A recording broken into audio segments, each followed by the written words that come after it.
I think we are live. So, yep, you can kick off.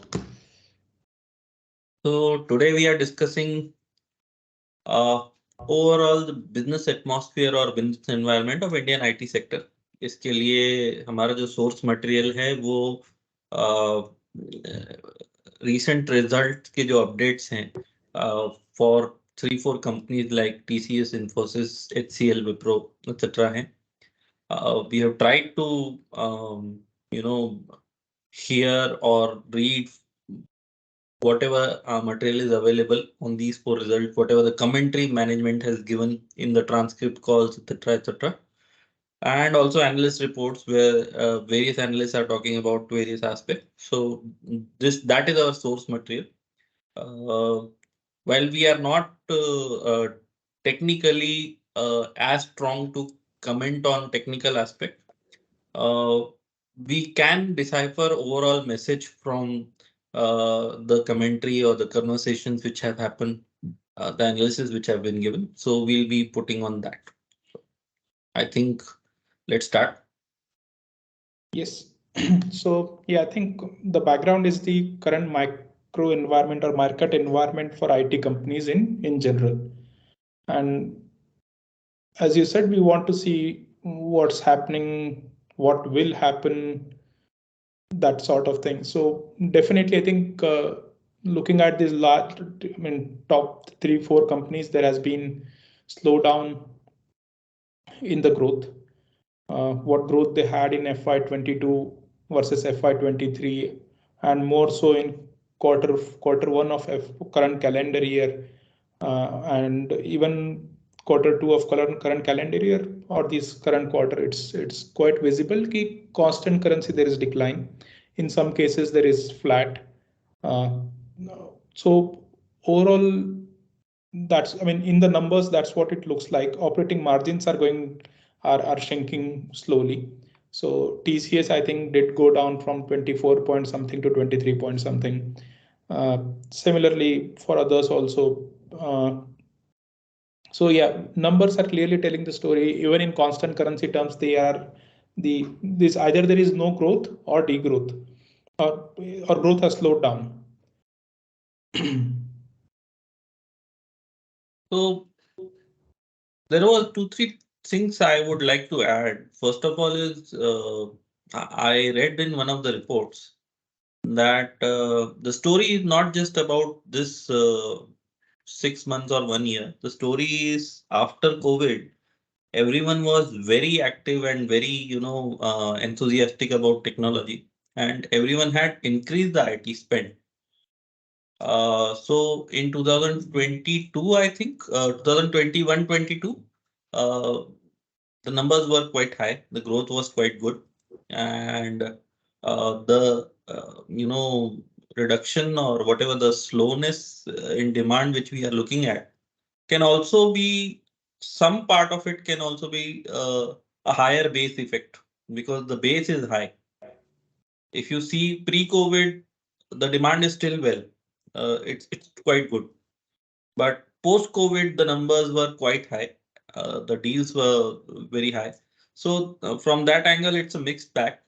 While there is slowness, if you compare it 3 years ago, it is quite good.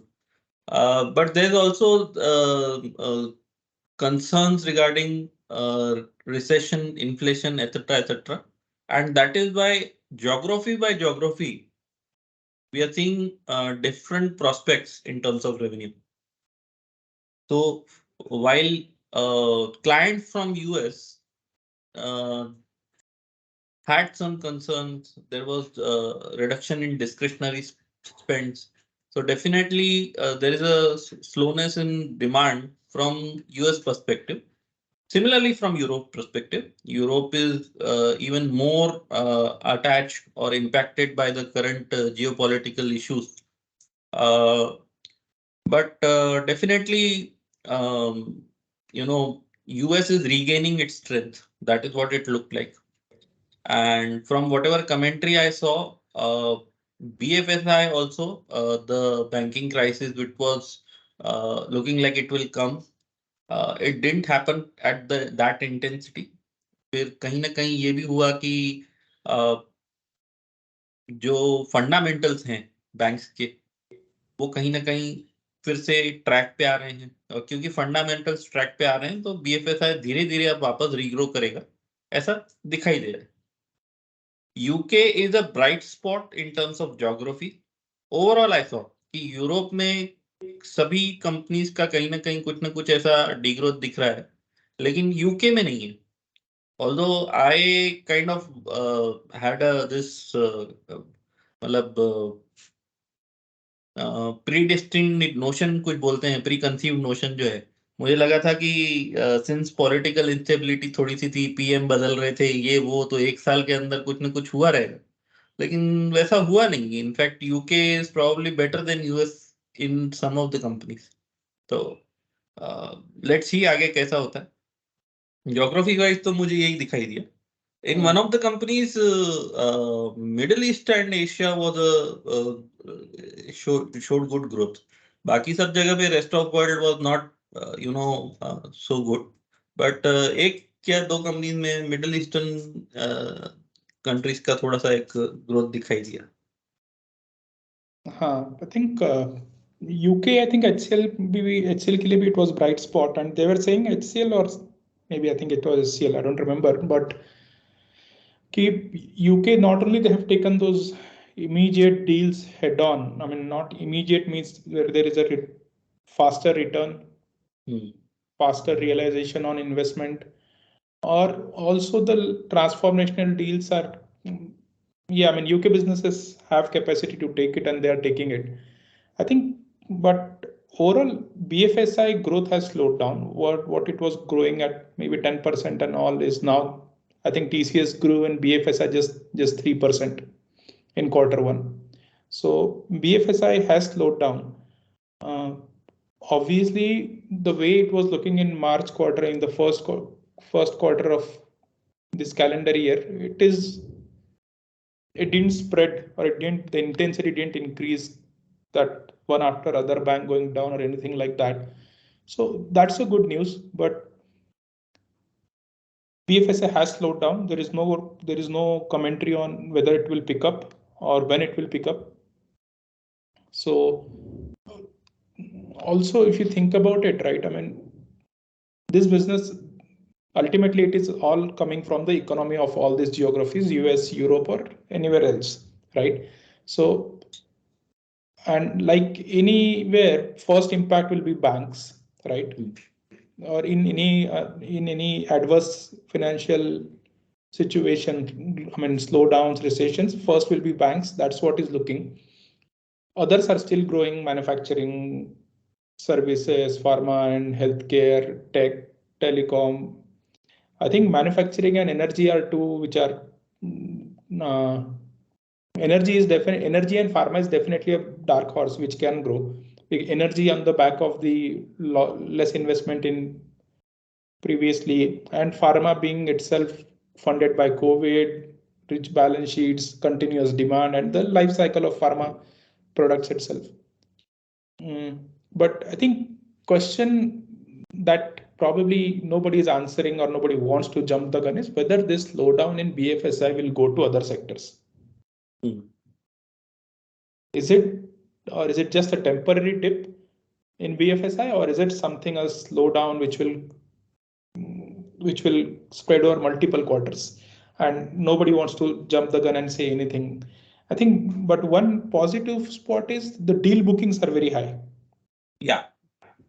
I mean, I think highest so far in case of Wipro or TCS also, highest deal bookings, and they are continuing to grow, but it is not converting to revenue. I think TCS specifically said that client, even though client is signing the deal, but they will, if they think it is discretionary and they want to reduce the investment expenditure, they will stop the discretionary. That's clear comment. Agreed. So from that, I also gather one of the discussion one of the analysts had with was, so what is behind this? What are the CEOs and the CXOs gathering from conversation with their clients? And the answer kind of was uh, that industry itself till now, at least till now, was not very certain on how the economy will go on or how the growth will be. So, but everyone recognizes that technology is very important, especially after post COVID. Uh, that is why uh, everyone is kind of agreeing to spend or at least intends to spend on technology. And that is why there are deal bookings which are going at rapid speed.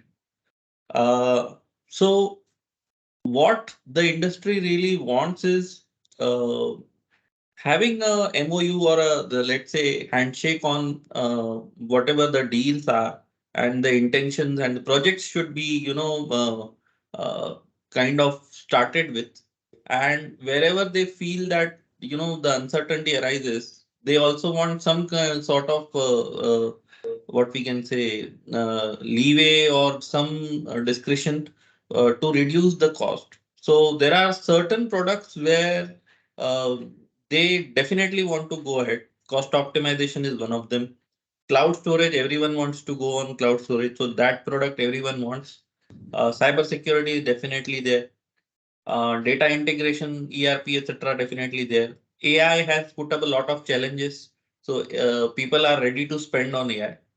But apart from these, wherever there is, especially one of the analysts described discretionary spending or discretionary projects as short-term projects which have low volumes. Typically, the nature of these projects is short-term project, but with low volume. I actually got confused because the number didn't suggest so. I kind of saw a K-shaped, like we see K-shaped economy recovery. I saw a similar point in, contribution by clients to revenue in companies. Every company gives those charts. So, 100 million plus clients, one or two clients, everyone added 50 million plus clients, one or two, everyone added. The base where 1 million plus clients were there. Those clients also, everyone had a, quite good growth. The middle was, somewhere there was the degrowth happening. So I saw that trend also, and I'm quite, not sure about what the analysis was talking about because I saw the completely different story in the numbers. Yeah. No, I think as a structure, see the project which is long, that's discretionary. Yeah. Okay, not 100%. There can be exceptions as well, but project which is long key, which is then typical IT projects will be planned in advance. Key, you want to go live after 12 months, 18 months, 24 months, whatever it may be, long project, right? In that there Okay. can be discretion key, there can be discretion key, okay, I can delay it a bit. I can continue one country's operation on legacy for now, right? Mhm. Cost recovery are the one that analyst is saying short, Mhm. sweet, immediate, beneficial, quantifiable results. Because that's where a CEO, CXO will be ready to spend on. Yeah. And that's what they are doing. And actually, one comment which stayed with me was, I mean, again, TCS, this was, uh, they said the client is now even looking at month on month. Yeah. And it is that kind of shows a little bit more actually the depth of situation with the client. See, because IT is not month on month. IT is typically quarter on quarter, year on year thing. You plan what you want to do in a year and then execute it on a quarter to quarter basis. If really a business has to think about IT spending month on month, then those business might be in a difficult spot, tough spot in terms of their operations. Certain amount of risk awareness is coming in the mindset, at least. That is what it looks like.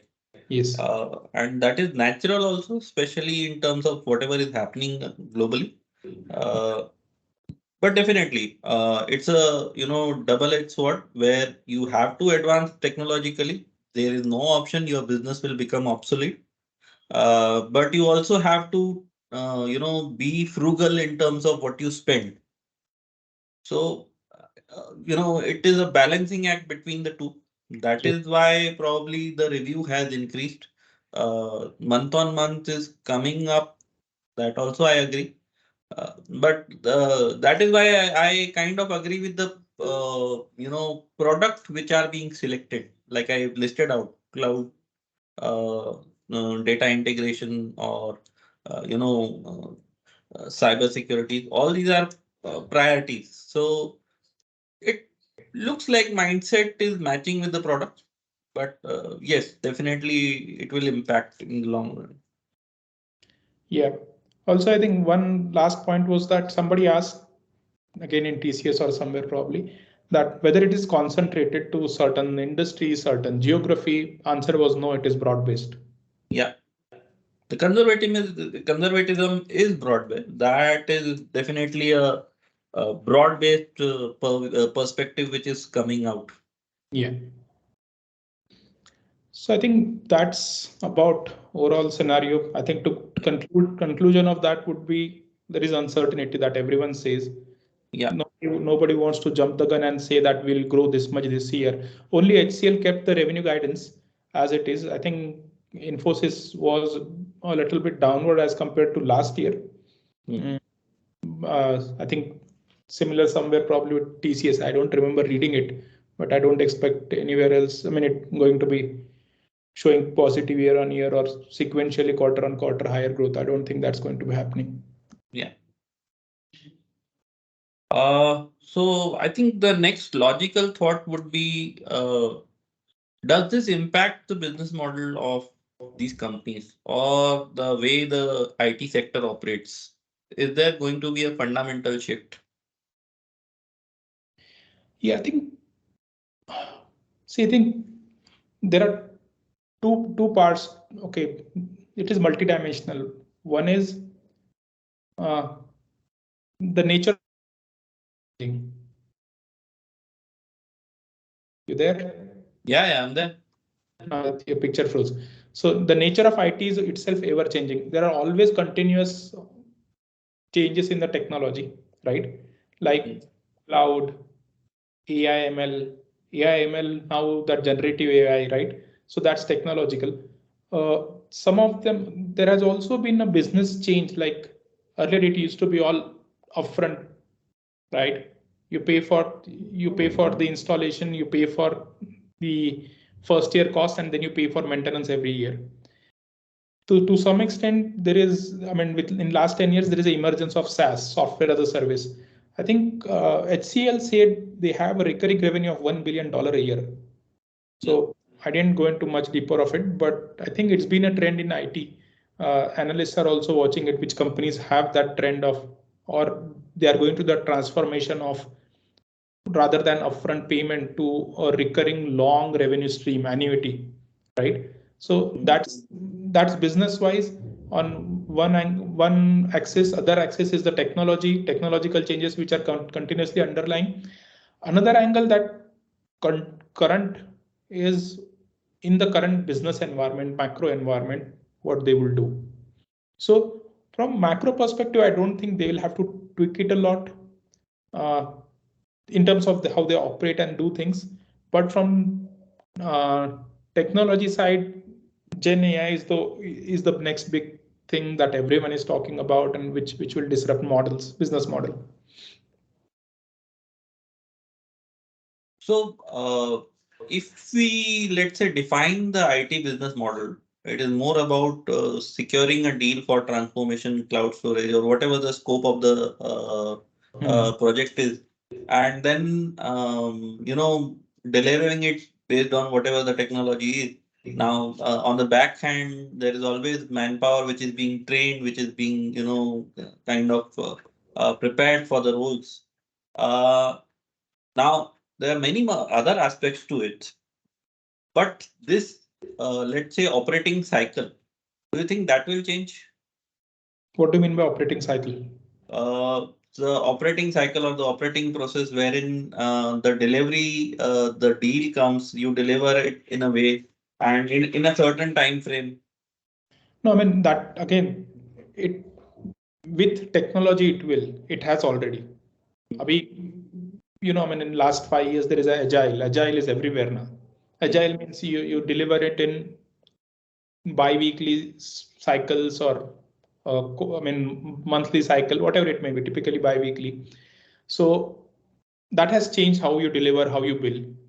Similarly, technology itself will change. Gen AI, again, it's in the future. We don't know, but it can change. I mean, if it brings in productivity, client would want a share of that productivity in by decreasing their expense. Okay, so pricing terms can also change. Uh, Pricing terms have always been, I mean, see, typically, traditionally, it is fixed price or time and material. Yeah. Time and material with a cap, that maximum you do for this. Long maintenance ones, you in long maintenance contract, you might agree cost plus whatever cost of the resource plus model things. So those were traditional. Newest ones are SaaS ones, licensing revenue. We build it for you, you pay for us. Some cases per transaction, number of transaction, number of users, those sort of SaaS models. So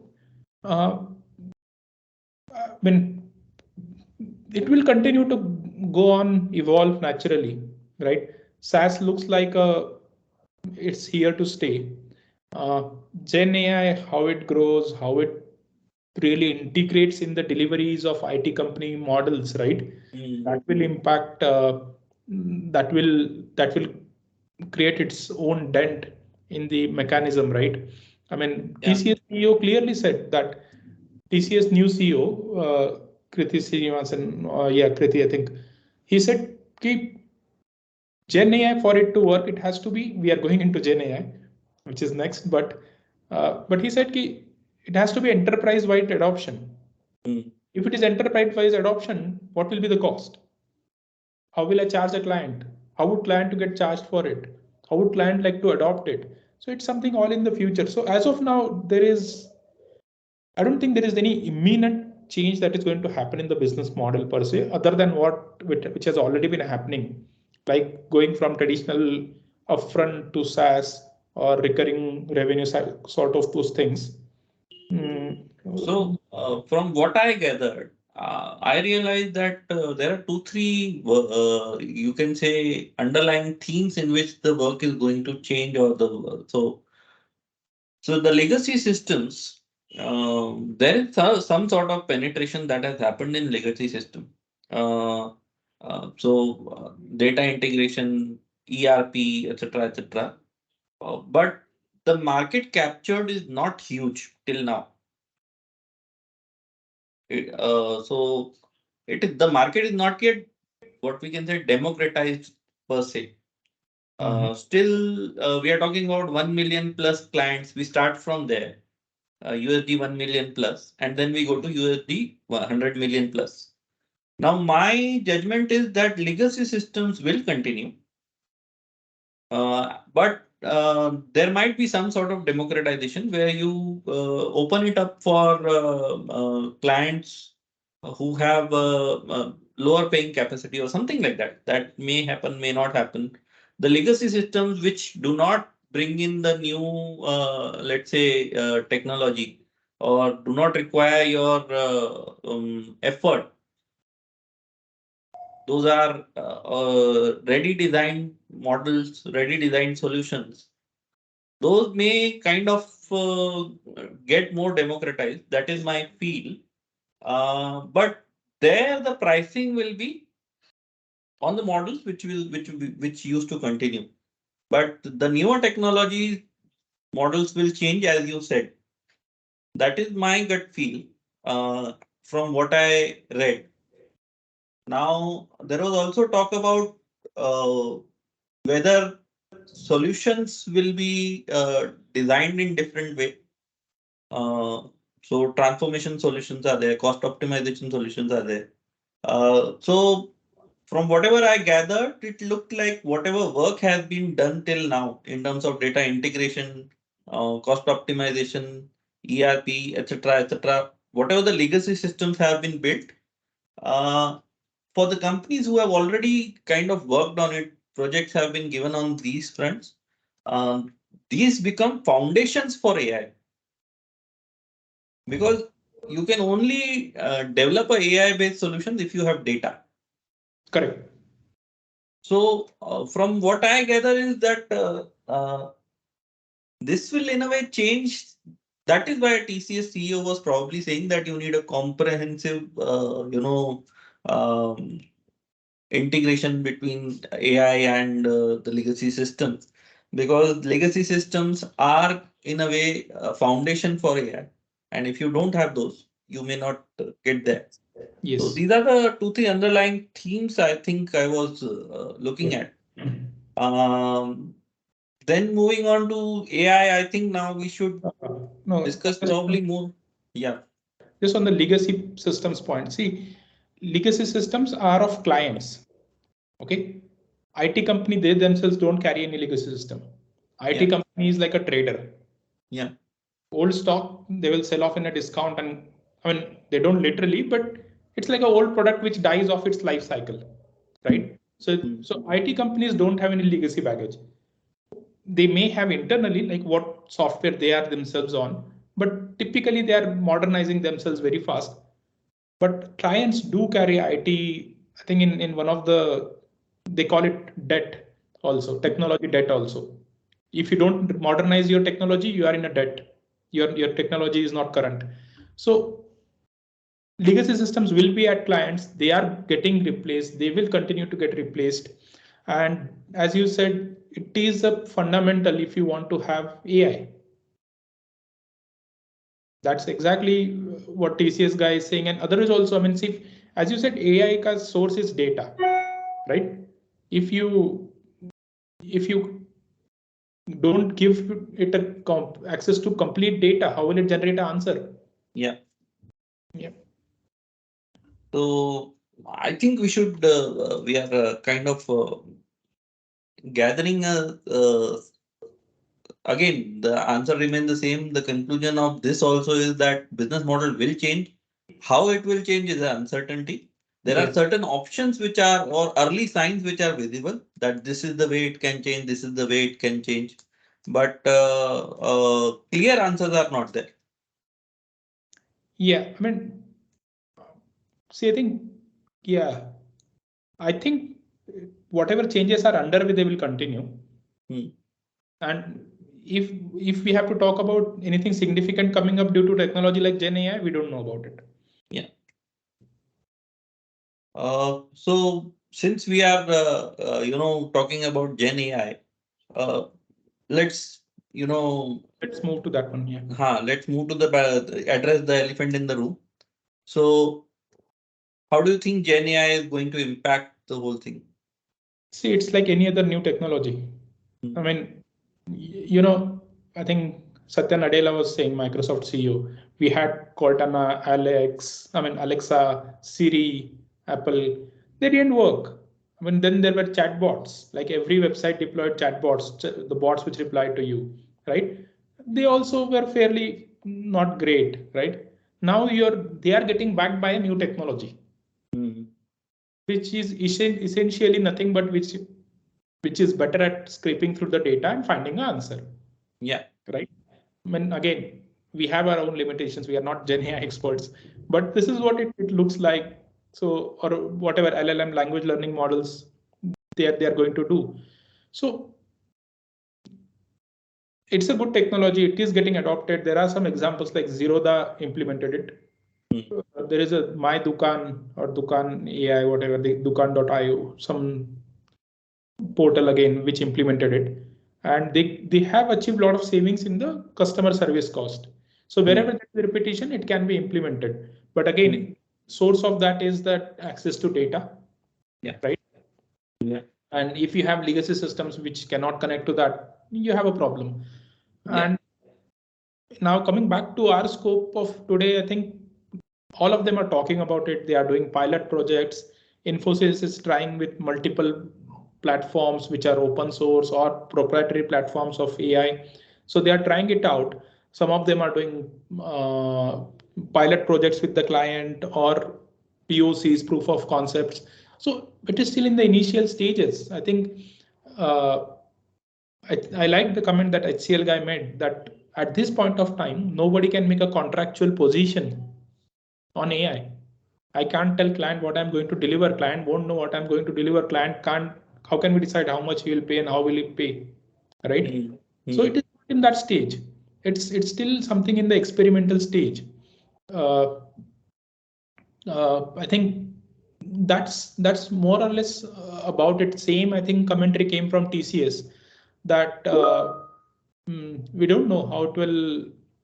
Yeah, I think I already referred to what TCS. I mean TCS CEO said. It has to be enterprise-wide adoption. How are you going to calculate cost, and are businesses ready to put that cost upfront, right? All those questions are there. So from what I gathered or I could synthesize, it looks like AI is more helpful when there is front ending of operations. Like you're doing certain amount of customer satisfaction issues handling, or chatbot, advanced level of chatbots are there. Then there is one of the companies had one of the deals on contract arrangement where you are, making smart contracts with vendors based on AI. Then there was one of the deals was on dynamic pricing solution based on AI. It looks like more right now on the front ending side, whether you are dealing with vendor or customers. If let's say I am an industry who wants to handle retail customers, putting a human resource there would be very costly. Correct. But putting a mechanized solution which was not intelligent enough was the chatbot or the other website, etc. But now with AI, we are getting a balance of both. We have Yeah. an intelligent machine which can kind of operate like a human. So right now, what I gather is applicability or the immediate applications are more front end based rather than back end based. Uh, but whatever these IT companies are doing, they are of course the second application is they can write software codes, etc. Everyone recognize that time to market of solutions, time to market of projects will change. It will definitely reduce. So due to which the point we talked about where we said that deals are getting signed, but the revenue being realized is lower or getting paused. So this overall, this cycle, which is longer in nature, this cycle may get reduced. That can be a definitive impact of AI. Uh, but overall, will AI change other things? We don't have a clear answer. So I have a mixed kind of reaction on AI.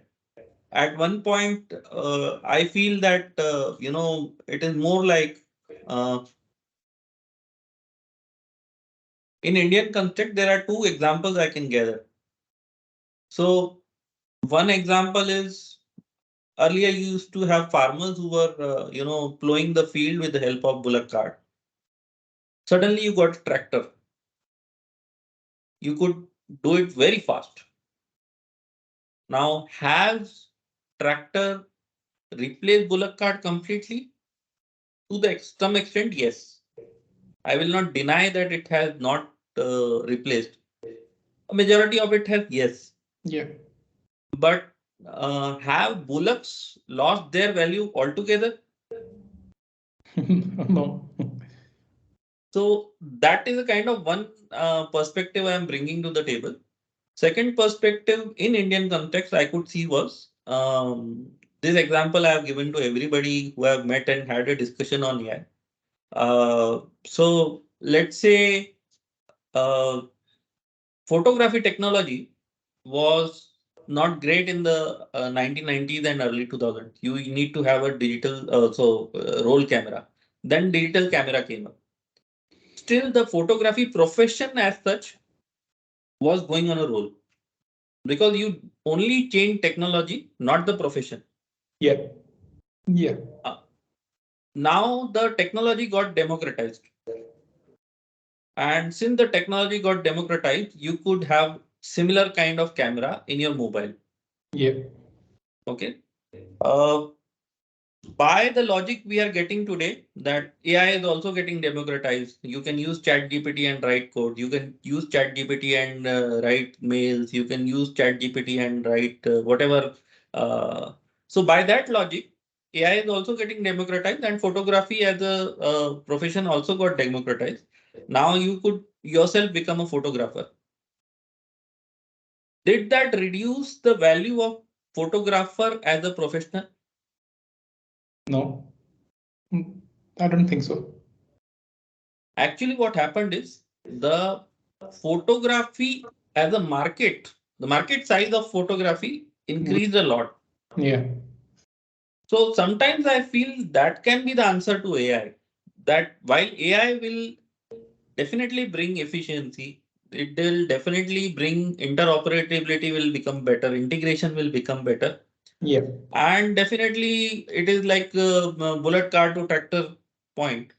But there will definitely be, widening of the market, a humongous widening of the market, I feel. Whatever we could not do technologically now, we will do. That is why I am pointing out more and more on the democratization of technology. Because after the democratization of photography, you could see everyone was working on photography. Everyone was, putting ads. Everyone was using, uh, creatives, Yeah. visuals. So there is kind of a application grew humongously. So my point of view, to some extent, is that technology as a sector was till now, very what we can say, the applicability was, or the demand for it was coming from a narrow bunch of customer. I think that pie altogether, the market altogether will broaden a lot. That is my gut feel. And from these two examples, I'm trying to kind of put in my position. Yeah. That's, I think, from my side on Gen AI. But one of the management executives from the companies also said that uh, immediate impact of Gen AI is not that great. You can say that our models will continue for the near term, but in the medium term, things will definitely change, and that needs to be looked into. Yeah. It definitely it is interesting. Yeah. I think near term maybe impact रहेगा wherever it is repetitive task. Yeah, जैसा zero the automated customer service or Dukan. yeah, Those, if TCS is doing any sort of those work, Wipro is doing those sort of work, Infosys is doing those sort of work and providing people body shopping, that will be impacted. Uh, mhm, and as you said, it is more always where you have to deal in large volumes, more front-ended yeah, to customers or to vendors, more so customers, I would say. I think that's where it will help. I think your photography example was very good. It is more relevant than the first one. I didn't like first one. Photography, I really liked. Earlier, not everyone could write a code, but with Gen AI, you'll be able to write the code yourself. You'll yeah, be able to, with the low code, no code tools, right, which will get again optimized. You'll be able to create your own app. You can right now do it with your own app with the low code, no code. So it is going to democratize. I agree. But short term will be limited impact, medium term will be more impact. And yeah, I think, yeah, maybe to if I have to jump the gun, yeah, it will reduce the IT cost in long run by 10-20%. yeah. It can, Yeah. probably it can. So, uh, from Gen AI to, I think, when we talk about machines, we should also talk about manpower. As much Yes. as Yes. So manpower typically, I mean, it looks manpower is saying that this is a cycle. you have been through an up, you have to come down. You have so attrition is coming down year on year. The news those used to flash that the double hike, triple hike, whatever it was, those are not coming anymore. So Yeah. attrition has come down. I think I think TCS, Infosys were saying they will hire the commitment of whatever offer letters they have issued. So they will do that. Mm, that, by the way, also impacts their operating profitability. Think TC, I mean, the Infosys was at 80% utilization of staff, or TCS also as TCS was at 80% somewhere. So like those kind of numbers. So I think since they don't know what business is going to be likely going to be in next quarter, this quarter or next quarter, I don't think they'll hire more. I think in case of Wipro, even the total headcount little bit degrew also, and even HCL. Yes. No, no. It degrew in case of Wipro and it degrew in case of Infosys. Infosys, is it? Yeah. Okay, Infosys should not have because just because of the size. Anyways, yeah, we'll take a look at numbers, but yeah, so it is not, they're not going to hire anymore unless and until they get the clarity. Yeah. That looks like the overall stand. Yeah, But I'm happy about one thing that they are consciously, working on upskilling the whatever manpower they have, yeah, especially on Gen AI and other technologies.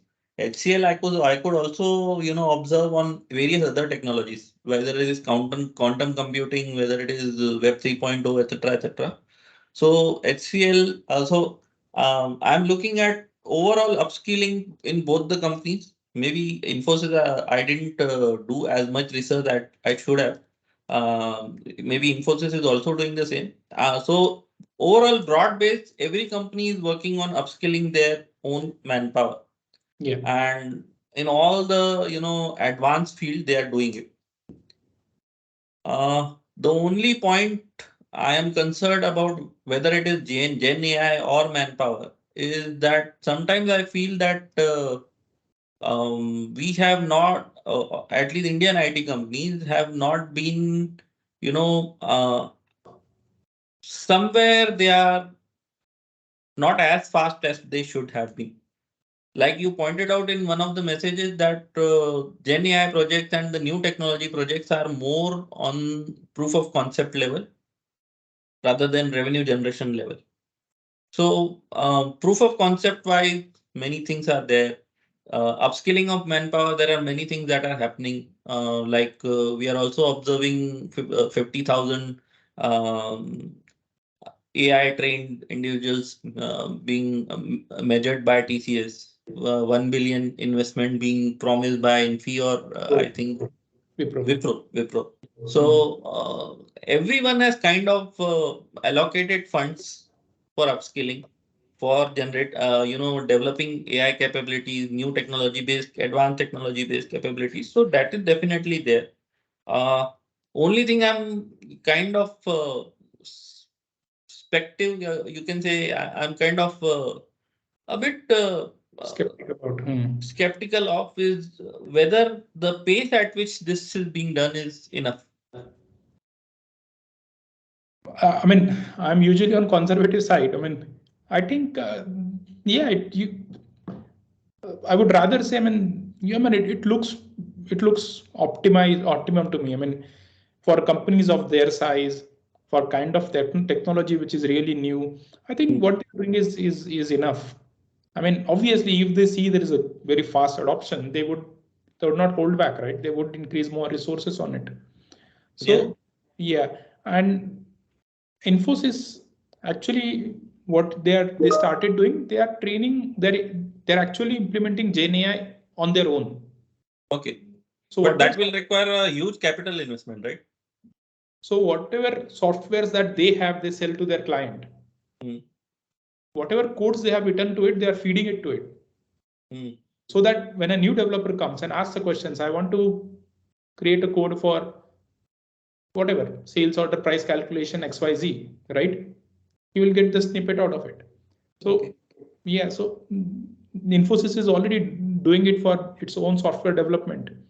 So things like that will happen again. They will be doing it on a, these are again proof of concepts or pilot projects where they'll make it, improve it, and see if it's gonna really help their freshers, their developers.